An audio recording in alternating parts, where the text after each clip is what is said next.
Okay. Should be seeing the slideshow now, I hope.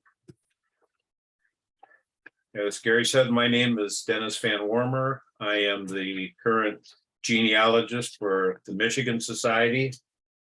I created this course 2 years ago this fall as a basic course for SAR application research and preparation, specifically for chapter registrars and genealogists. It is a basic course, but I believe most of the people that have taken it that have had previous training or experience have been able to find some tidbits or help or reminders, refreshers, whatever in the material. So Gary, our genealogist general, attended the last session that I had last spring, which was the fourth time that I had presented this, and apparently was impressed enough to ask me to put this on to a national audience. So each of the 6 sessions will be a 1 hour or a couple times a little bit less PowerPoint slideshow. As Gary said, please use the chat function to put in questions that you may have. And after the hour, then we'll have a half hour or whatever we want to go through to answer questions and finish off the session. Also, I'm certainly open to suggestions and welcome any suggestions or critiques to this. So you see my email address on there, pawworm@me.com. Feel free to send me your thoughts and suggestions. Always looking to try to improve this. Okay, let's get started. Let's see, get this out of the way.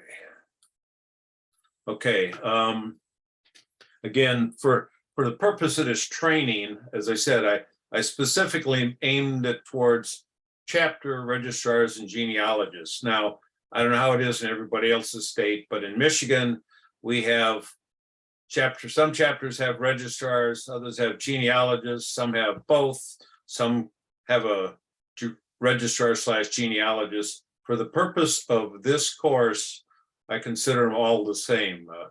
Again, in Michigan, we have different rules, different responsibilities, but for the purpose of this course, I'm looking at those people who their job or their task or their participation is the research and preparation of an SAR application, whether it's a new one or a supplemental. So that's the scope of the audience that I'm looking for. The other point, just to make sure, and most of you know, or I'm sure a lot of you know, that we just recently had an update to the Blue database, and now they have a more connected way of giving privileges to people in the database at the compatriot, chapter, state, or national level. A point to remember here, which we kind of learned the hard way in Michigan, is that registrars and genealogists do not have the same privileges in that Blue database. Registrars are considered to have write and edit privileges and can access applications, edit them, the whole bit. Genealogists, if that's all you have is the title, which I was stuck with for a while, you get read privileges, but no write privileges. So what we've done in Michigan, and what I suggest everybody do, is make sure for the formal thing relative to the state and national, anybody that is, whether you call them a genealogist or a registrar at the state level, they need to be submitted as a registrar, assistant registrar, co-registrar, and then they will get this registrar privileges, which will allow them to view and work on applications from their chapter. I know it's still getting finalized, but it looks to me from what I've seen from Jonathan Toon that he's looking for usually the state secretary to control chapter privileges. chapters cannot change their own privileges. The state can change chapter privileges, and only national can change the state privileges. So it's one level up. Now, as far as how I approach not only doing applications myself, but my concept for this court set of sessions is that this is my philosophy, my personal philosophy. I think the completed application and the documentation that goes in with it should be, call it a work of art. Accurate, complete as possible, with known proofs. And the way I put it is a document that both the preparer and the applicant will be proud to show to others. Anything less is a disservice, in my opinion, to the Patriot ancestor and his or her descendants. What happened here? Okay, this is the agenda for tonight's session. We'll go through the basics of filling out an application. Now, you'll see the first 4 bullets are fairly generic things, apply to everybody. But in Michigan, and how this course started was, in Michigan, our policy, our state written policy is we only use the online application system. We do not use the Word, PDF, or the Cox software. So this is written, and I'll be going through it primarily as how you use a online system, but all of the requirements and the content, other than the details of the method, are the same, obviously, for an application. Actually, we went to this a couple of years ago because, like others, we had too many issues with people using different methods, didn't know how to use them, always asking questions. And quite frankly, we sat down, looked at it and said, hey, the wave of the future is the online application, and very likely eventually an electronic application. So let's get with that program, identify the shortcomings, which there are shortcomings in this one, and I will point them out tonight and as we go through these. But get used to doing it online. It does have a lot of advantages, and be ready for the coming changes. So that last part was the examples I'll be showing will be of the online process. But let's go back to the basics. Basic membership requirements, Article 3. This is Article 3. I won't read the whole thing. The middle and smaller type is details, but I tried to key on the main points.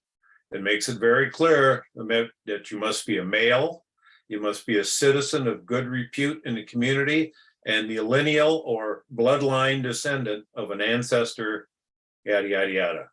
And again, providing that no person who advocated the overthrow of the government of the United States by use of force or violence shall be eligible for membership in the society. Just in case there's any descendants of Benedict Arnold out there, you can't use him.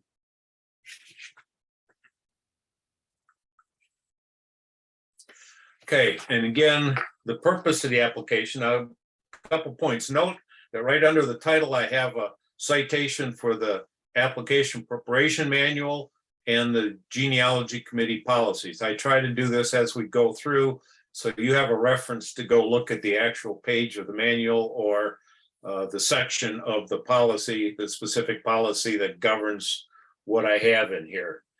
And be aware that a major revision to the application preparation manual was approved last Friday at the Fall Leadership Conference, just in time to make all my stuff obsolete.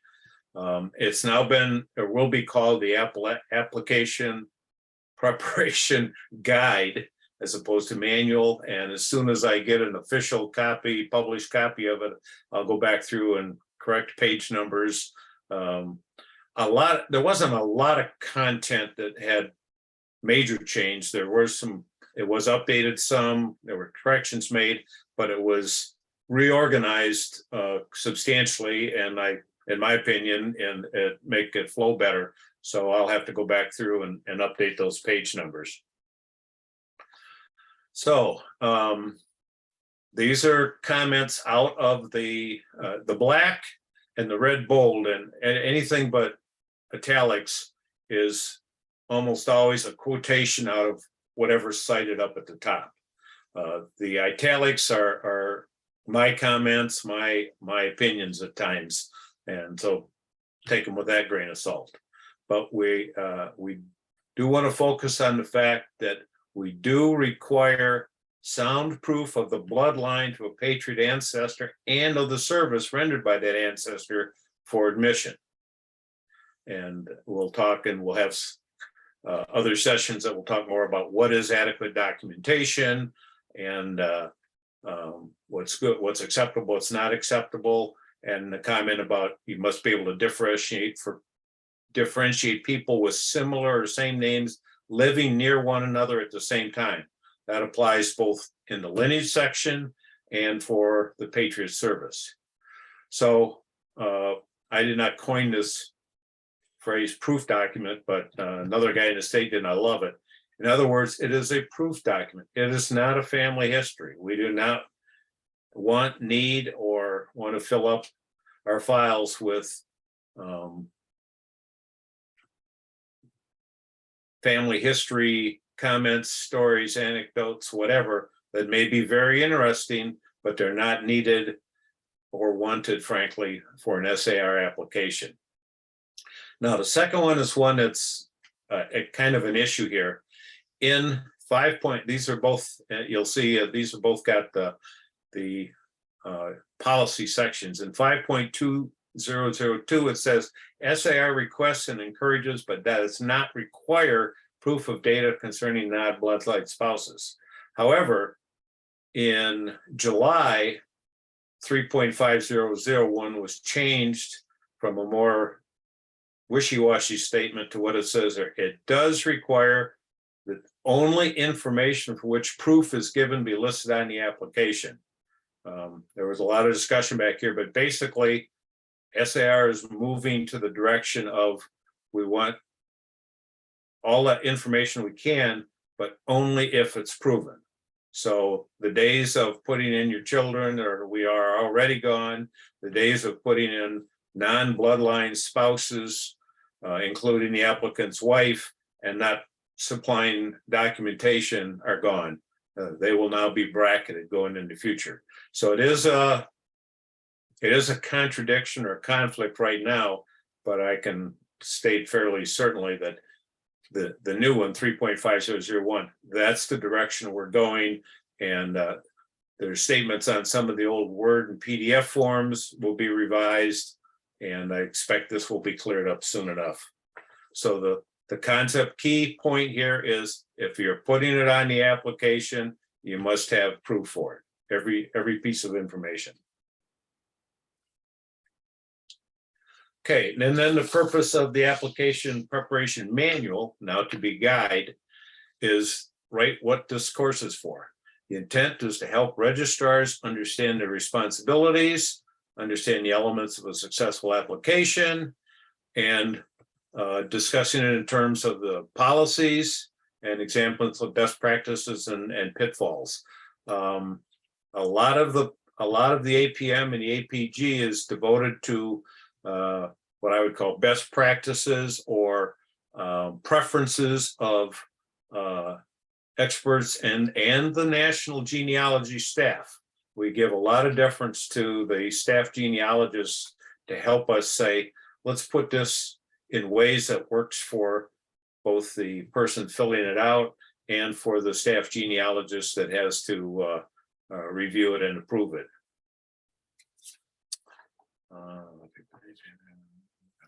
So in my opinion, if you follow what's in the APM or the new APG, you're 90% the way to having a accurate, correct application. There's always stuff that's going to come up that isn't quite covered, and those are details you have to learn by experience, but it covers a lot of stuff, and I believe the new application preparation guide, it does better than the previous one. The other point just to mention here, the wording of the APM, APG tends to use only the term registrar. And again, for purpose of this course, and I think the way you should look at it is, even if you have somebody called a chapter genealogist, if they're helping prepare and research applications, consider this to apply to them also. So to be a little more specific, again, in the APM, it makes a few statements.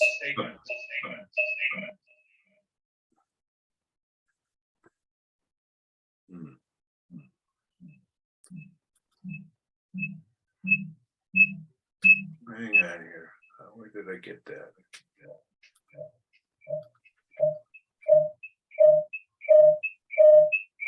Somebody is not muted. Hang on a second here. I'm going to have to unshare for a second.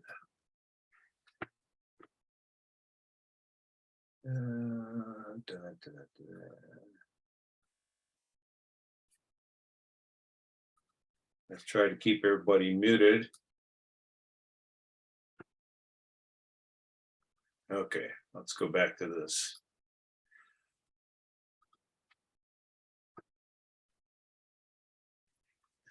Okay, so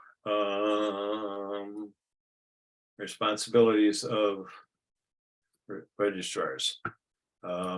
These are, if you look at the pages, these are like pages 1, 2, and 3. These are right up at the front of the manual. Here's the key responsibilities we want to keep in mind. The state registrar is verifying, he's the official approver for sending the application on to national, whether it's a new one or a supplemental, and it's his job to basically state that, hey, everything on there is proven and correct and it meets the requirements. But the way to make that the best chance of being accurate as possible and successful is chapter registrars should take on the same thought process and the same philosophy. Yeah, if you're a chapter registrar or genealogist, somebody sending the applications on to the state registrar, you really need to have that same philosophy in mind. You need to make that application as perfect as you can. It should not be, well, I don't know about this section, but I don't know anymore, so I'll send it on. That's the purpose of this course, is this chapter registrars and genealogists should learn and get experience so that they can send on an application to the state registrar and have it approved with little or no issues. That's kind of the philosophy we undertook in Michigan. And quite frankly, over the last couple of years, we've been able to improve the quality of our applications pretty substantially by taking on this idea. And with, the chapter registrars work constantly to improve their applications, and the state registrar and myself as genealogists work with them to correct the issues that come up as we go along. So let's, oops. Lost it again. Just a comment here. These are what I consider your greatest, your main sources of information.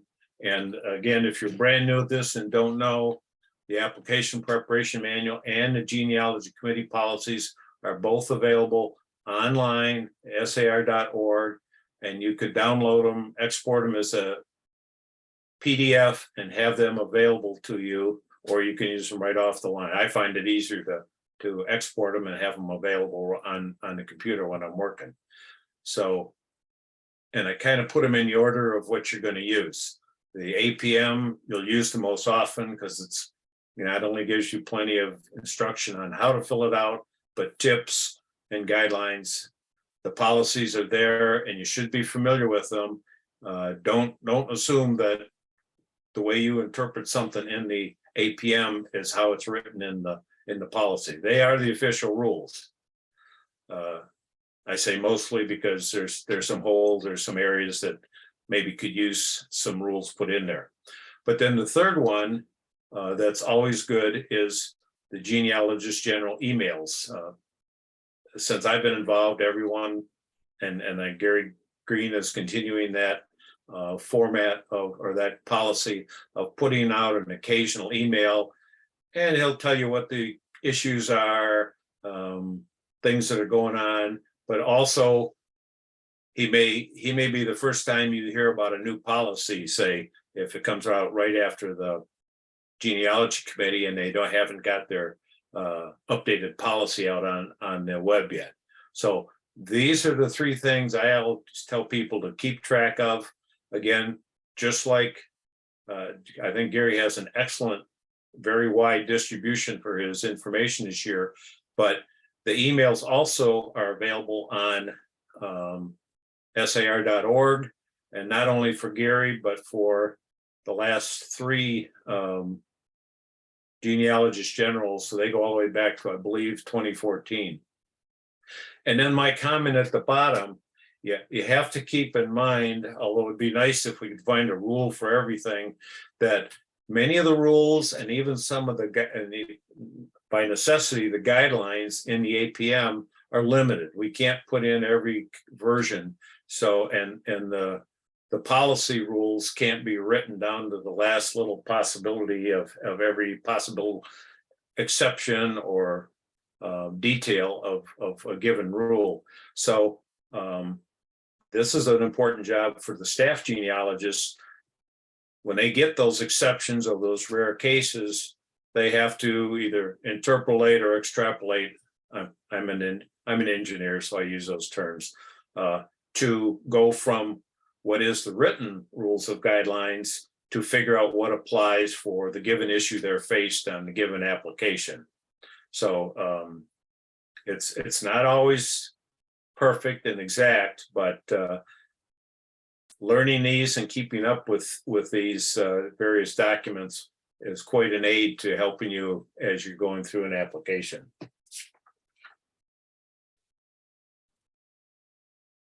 And like I said, the other point is the first one's completely out of date because it's now going to be called the Application Preparation Guide, and probably whatever day it was, 30 September 2022 will be the date, but still waiting to see that. So hopefully by next week I'll have it, or as soon as I do, I'll update the future versions.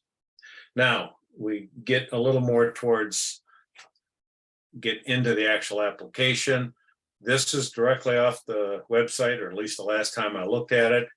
And even on the website, it says the NSSAR online application is the recommended method for future membership applications. And this is where the national organization is going in the future. So we've made that jump. I recommend you and your state or chapter consider that.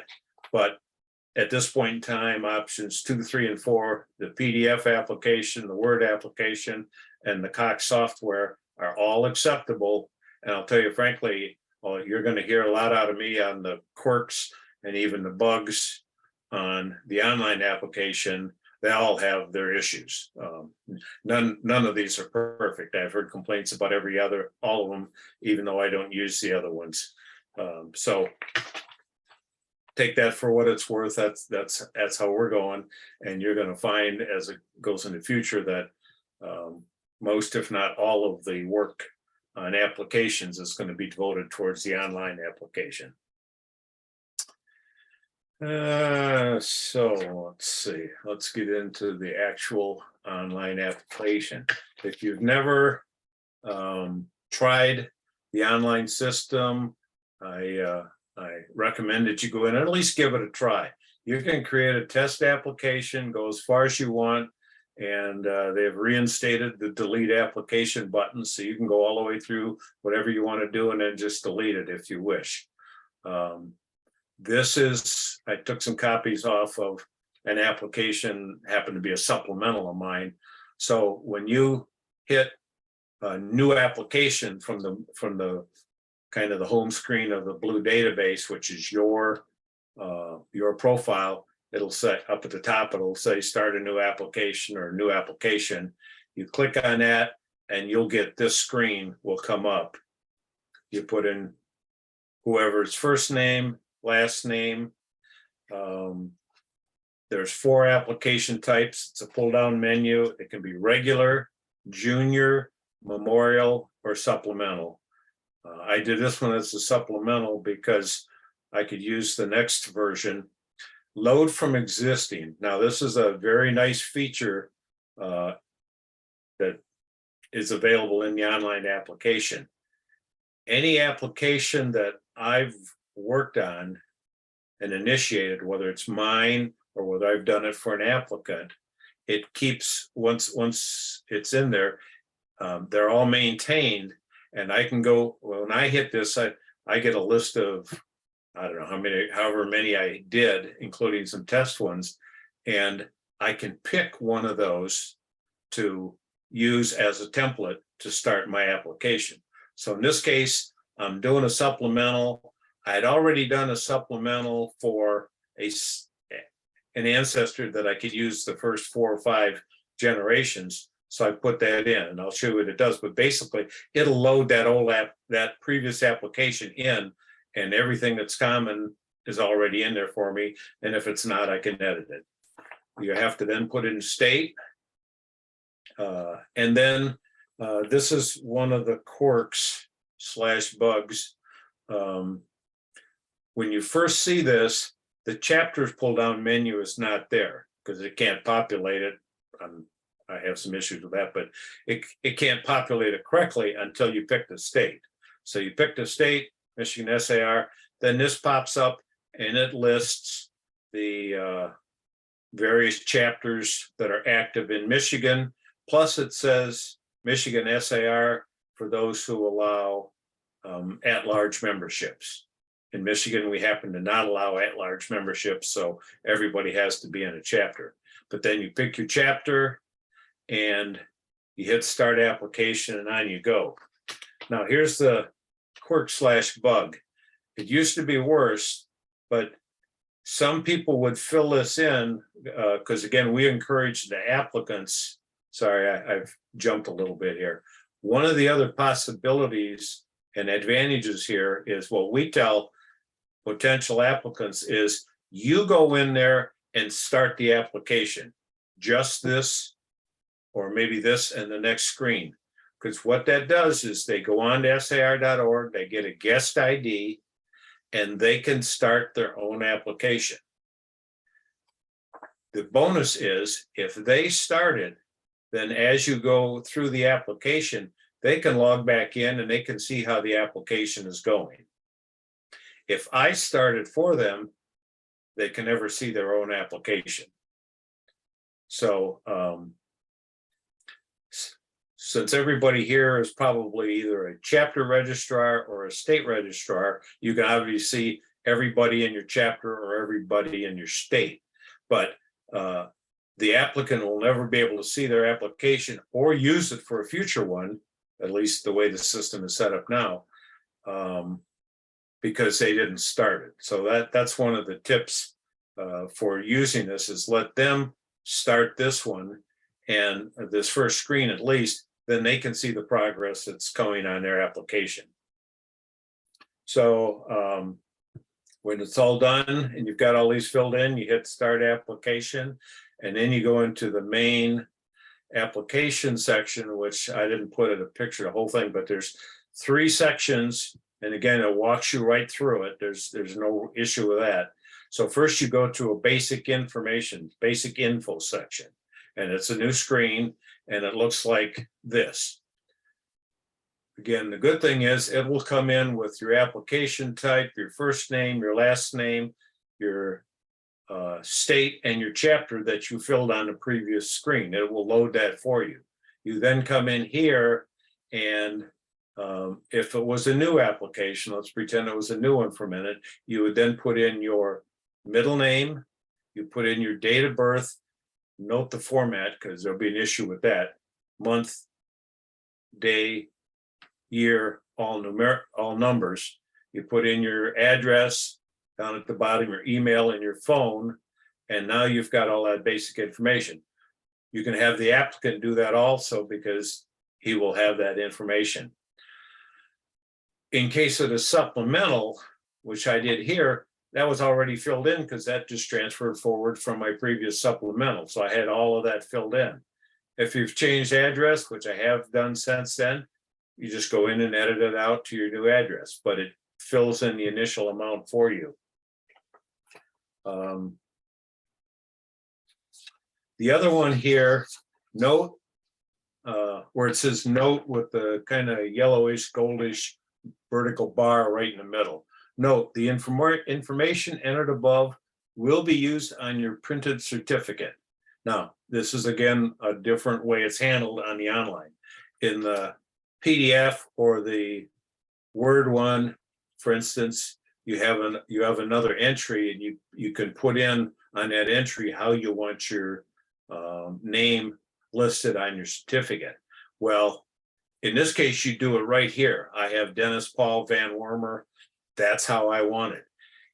If I didn't want Paul middle name on there, I could just leave it out.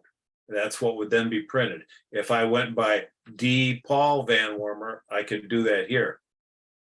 When we get to the lineage section, I'll show you that's where you put it in as it shows on your birth certificate. But here, this is how you can, this is where you put in how you want your name printed on the certificate, so it's all set for you. Let's see. I think that's it. Another one that I press all of our applicants for down on the bottom, the email and the telephone number. Again, I don't know how other states are at this point in time, and we've encouraged people to put in email addresses. We're at something over 600 members in Michigan, and about 95% of them, we have email addresses on them. So we have to do very little snail mail, sending of dues billings or notices for meetings or anything like that. We can do it all, almost all of it, by email. A key here, tip for those, if you happen to get a family plan application, which we haven't talked about yet, but if you have multiple members in the same family applying at the same time so that they get a discount on their money, I stress to people, please at least put in, if you have them, they don't always have them, but if you have them, put in different emails for each person. Because if dad puts it in and he's also putting it in for two of his adult sons and a couple of his brothers, and he just puts his in, the rest of them are never going to get an email unless they eventually go in and change it themselves. So email and phone and actual street address too. I encourage people when they're supplying, when they're going to put in multiple applications as a family plan, try to get this information as accurate as possible for each person. Now, if you got junior members and they don't have emails, or you don't want their email to come out, that's fine. You know, put it in because they're probably living at home and you're going to see the email and cover for them too. But that's just something that it seems to be awfully easy for people to not worry about. Say, well, I don't know everybody's email address, so I'll just tell them to put down my address for everybody. Well, it comes back to roost when all of a sudden they're not getting a dues billing notice for next year, or they're not getting meeting notices, and it's because the guy that only wanted to put his down is getting the notice for everybody. Okay, so this is the online section. Again, you'll have this one screen that gives you all this basic. You can always go back and change stuff. When you get done, you save that and move on to the next section, which is the heart of it, the lineage information, or in the online, it calls it the generation section. And now again, it will pop up with generation 1 as you from the information and the basic info. So it'll give your name and your birth date. That's about all that's on here that it'll give. In my case, since this was a supplemental, it gave my number also. But the problem is, if you go back to, let me dive back here. Notice there the date of birth under the gold thing, 7/28/48. Unfortunately, they didn't bother to fix that in the current issue of the online one. It will pop up here 7/28/48 because it's just transferring forward what you got. So first thing you have to do is delete that out and put it in the proper order. Day of the month, month with the 3 letter abbreviation, and the full year. After that, you put everything in there, but that's the only one that gets forward. But they do have that quirk in there that you have to deal with. So you're putting in your name. Now, again, at this point in time, you have to put in your legal name. If I want to go by Deep Paul Van Wormer, I've put it in the basic info. It's going to come in that way. I now need to add Dennis back in because that's what's on my birth certificate. So for the lineage section, it has to be your legal name, your birth certificate name, whatever. Same thing goes with everybody else. You're putting in your birth date and location. I guess I don't have it on here, but that little thing under born has a hyphen there, which is interpreted as exact. If you hit that pull down menu, it will come up with before, about, and after as 3 choices. So obviously, as you get to older days, older generations, and it's about something or before or after, you can then just put that in there in any one of the date fields, and then that'll carry over to the printed version. But first generation, we know exactly what they are, so they're all just the hyphen. Detroit, Wayne, Michigan. And before anybody wants to ask a question about, yes, I put spaces before and after the slashes all the time because I believe it's much more readable. Actually, when you look at this thing and before you first do it, there is this point in time where it shows spaces. But the key is it's not only readable now, when it gets reduced 20% to be a record copy after it's approved, it's much more readable in that reduced form of the printed version. Now, you'll see when in a couple sessions when we get to the printing, this look is only for entering the data.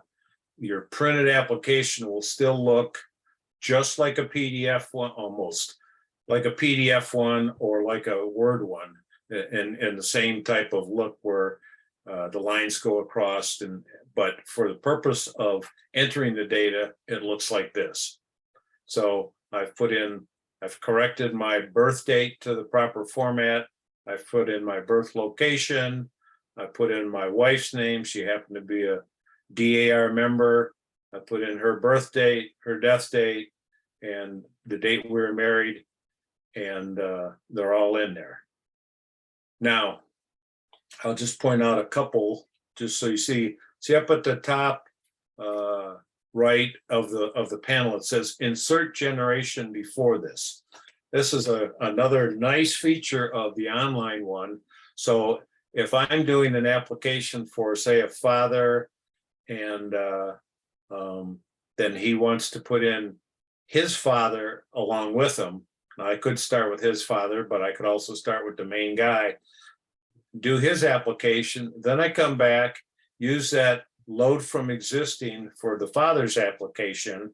It'll all come in with everything but the father's generation. I just hit that button and it opens up a new generation one. I put the father's information in. I said that the wrong way. I should have said son, excuse me. I put the son's generation in and it's done, because my generation, which automatically defaults to generation 2, all the other generations below will add 1 number to it. My son's stuff becomes generation 1 and it's done. And you're talking a 15-minute process for my son's application after I've done mine. Likewise, down at the bottom towards the right, it says add wife, remove wife. If you have multiple wives, notice this one says first wife. If you have multiple wives and that affects Possibly this is only for the first generation, but if for whatever reason you want to put in multiple wives, you can click buttons and add or remove them. So there's a lot of features like that that go in there. And let's see. Let me go down. So that's kind of the top half of that page. Now let me go on to the bottom half. This is where you put the references in.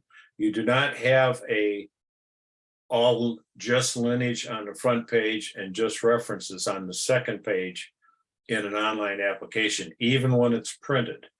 Each generation stands alone, has its information, lineage information, and then right below it is the references, and you put in what your sources are. So you have everything you need for that generation. Some people like it, some people don't. That's how it is. And so I then come in there and I typed in, again, this was a fact that it was a supplemental for me. So I put in my original application, my number, and it happened to be my original Patriot ancestor, because that covered most of my information. The difference, only additional I had, was my wife passed away after my first application, and I wanted to get her information in there, so I added her death certificate. And that again, it's required. Otherwise, the staff genealogist should be bracketing her death information if I don't put in proof for it. At the bottom of this page, again, you have, normally you would go right to save generation. The save boxes, links, whatever you want to call them, are always in that shade of green. I highly encourage that you save early and often.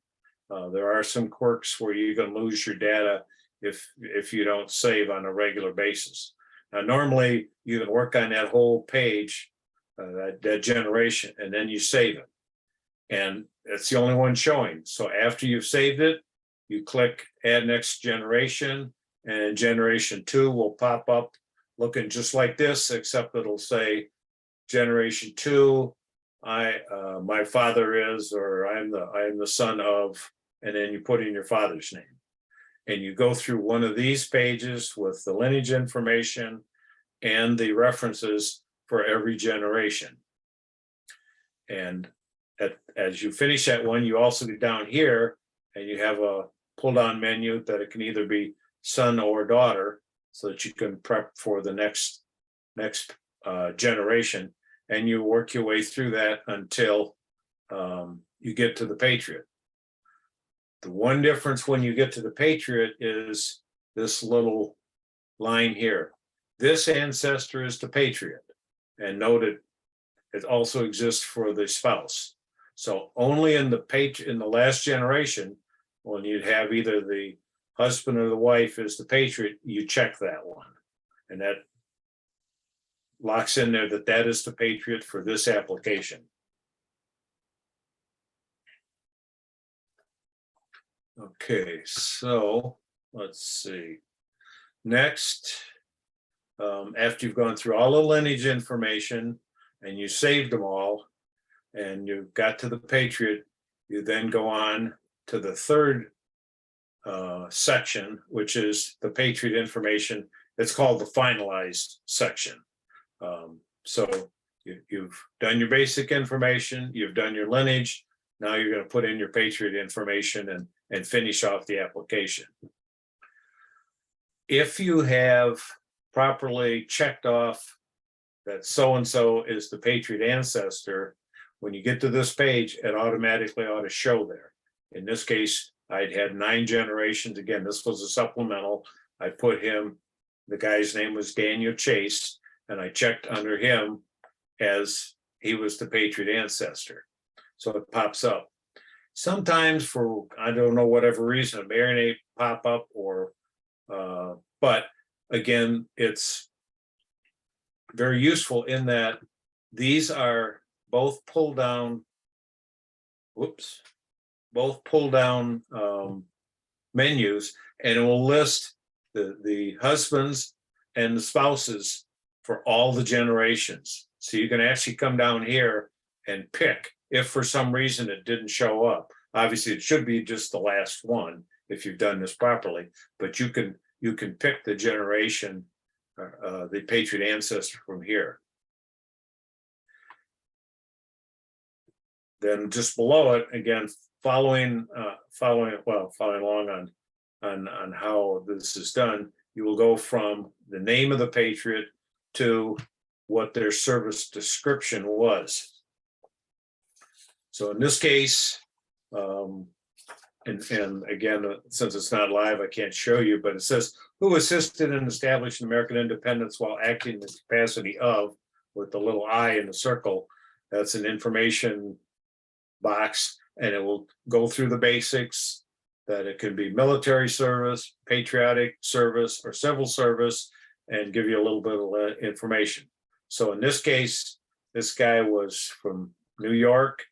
He qualifies via patriotic service, and that was because he affirmed the oath of allegiance.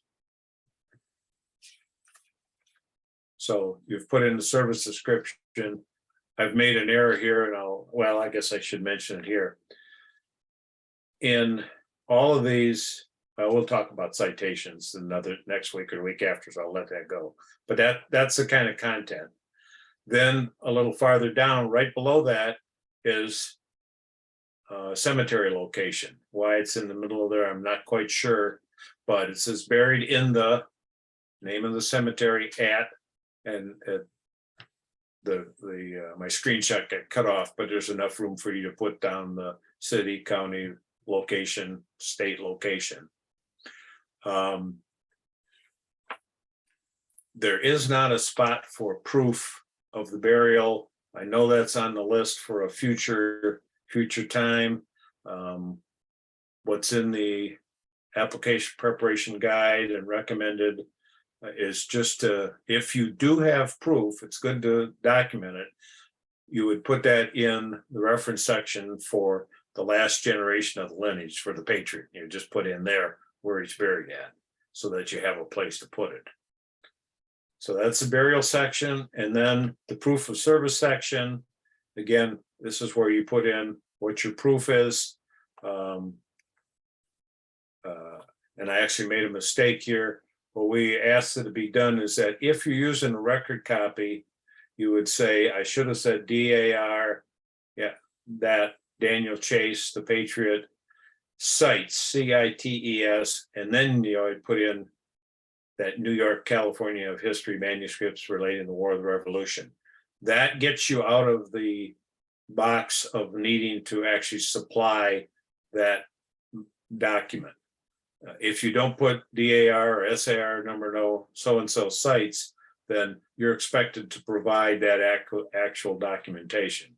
This makes it clear to the staff genealogists that no, you don't need to, because it's on there, and if they go look at that record copy, they'll see that information. You're just quoting it from there. Okay.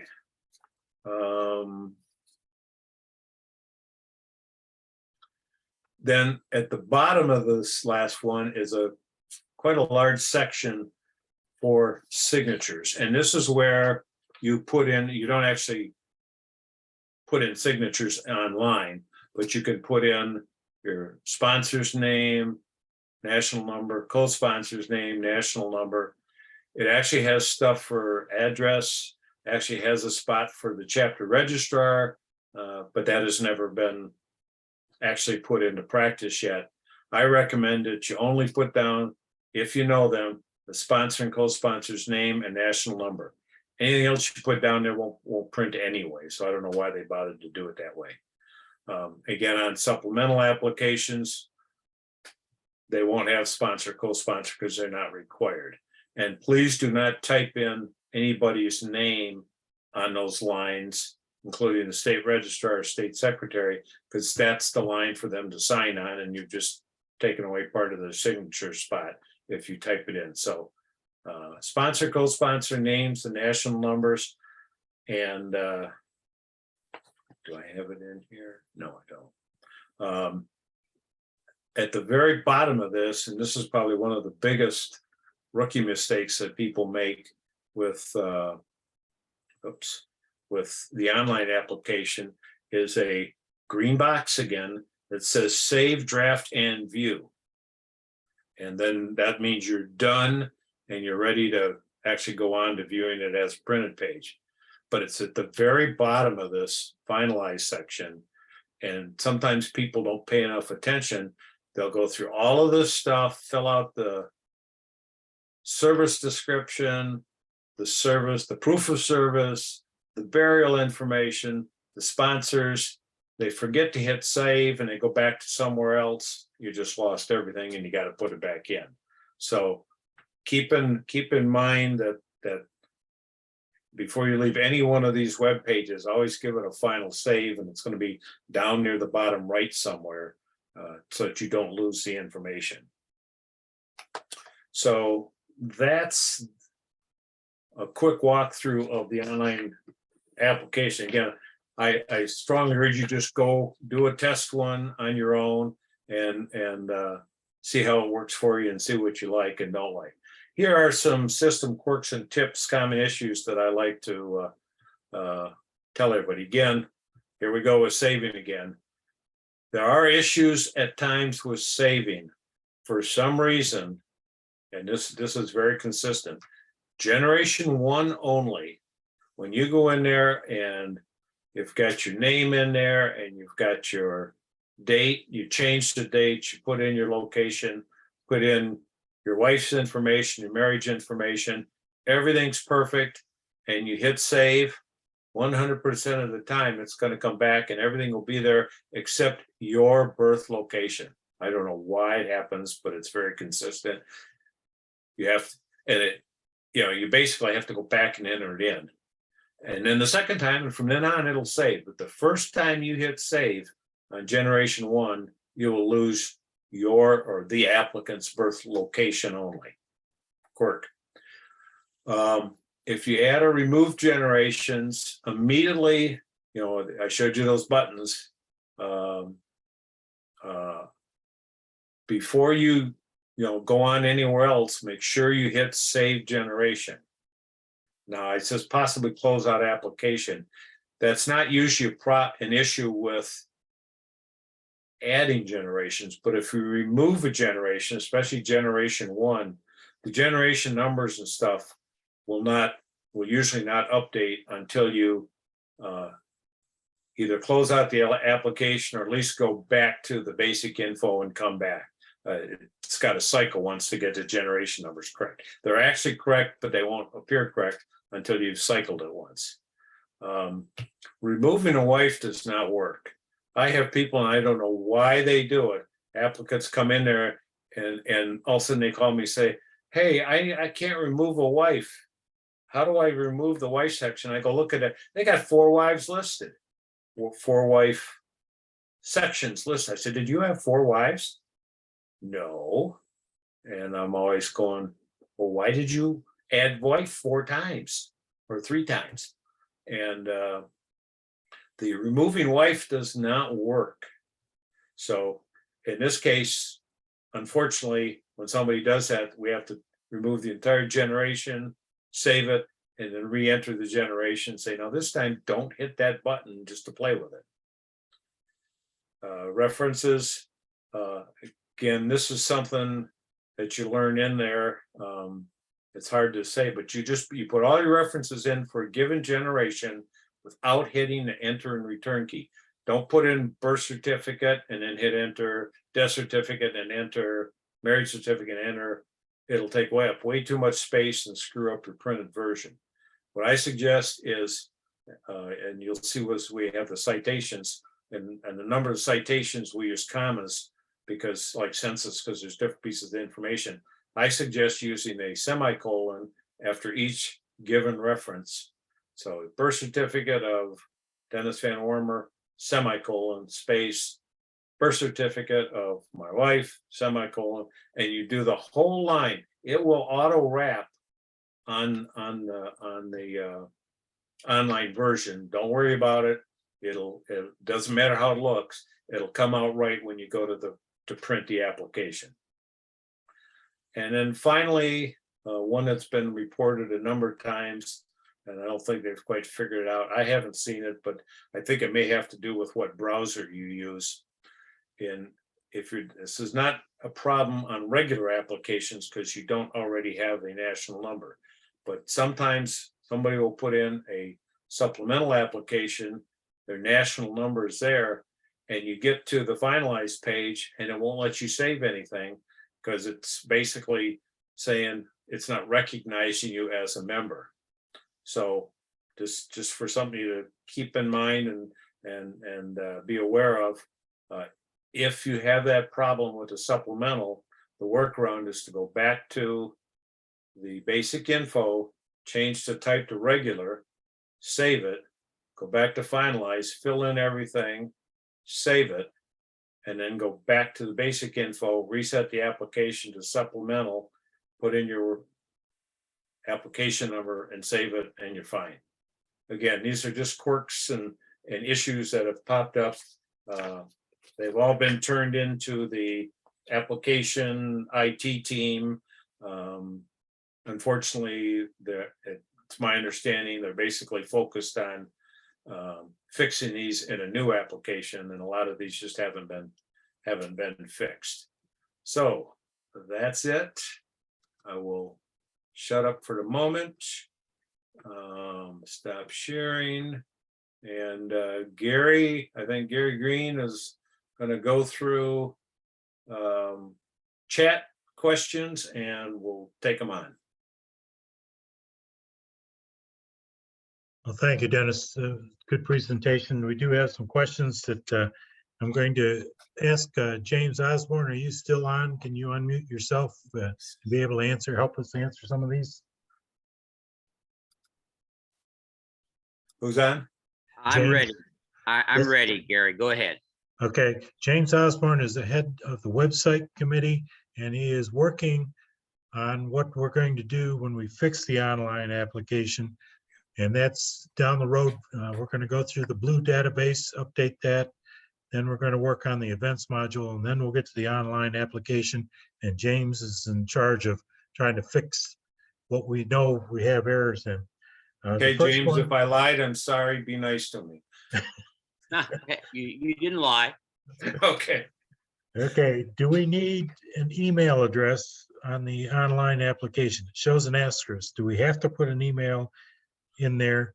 Is one of the questions. Yes, and it doesn't say it, but the asterisk means there must be an entry and you pretty much have to put something in. I mean, you know, if somebody really doesn't have an email address, put a period in there. That's the easy way out of it. But I try not to advertise that because we really want an email address if they have them. Yeah, that's correct. National wants to get everybody put an email address in there. So if I'm working with an applicant, what I usually do is help them set up a simple Gmail account and show them how to use it. It's worth the effort to do that, to bring them into the 21st century. Okay, next question is, this is probably for you, James, because I'm not sure we've addressed it before. When will we be able to choose from someone else's application to fill out ours? In the sense that I know that Dennis Van Warmer is my cousin, and I want to use his application to fill out mine. Are we going to have that capability down the road, do you think? Yes, down the road, I think we should be able to implement that. We currently have a statement of work in that's being worked on, and a couple of the other quirks that Dennis mentioned are already in the list and being fixed, but that one is not in there yet. Okay. How do we transfer from the chapter dashboard to my application? And I think I have an answer for it. And James, if you can back me up, there is a drop-down menu that allows you to select what you're seeing in each of the dashboards. It's the one that we see, I can't think of the right phrase, but the menu that we see isn't necessarily what you want. You may have to click on a drop down and see if you can find other options in the menu. James, do you have a better way of describing that? I don't really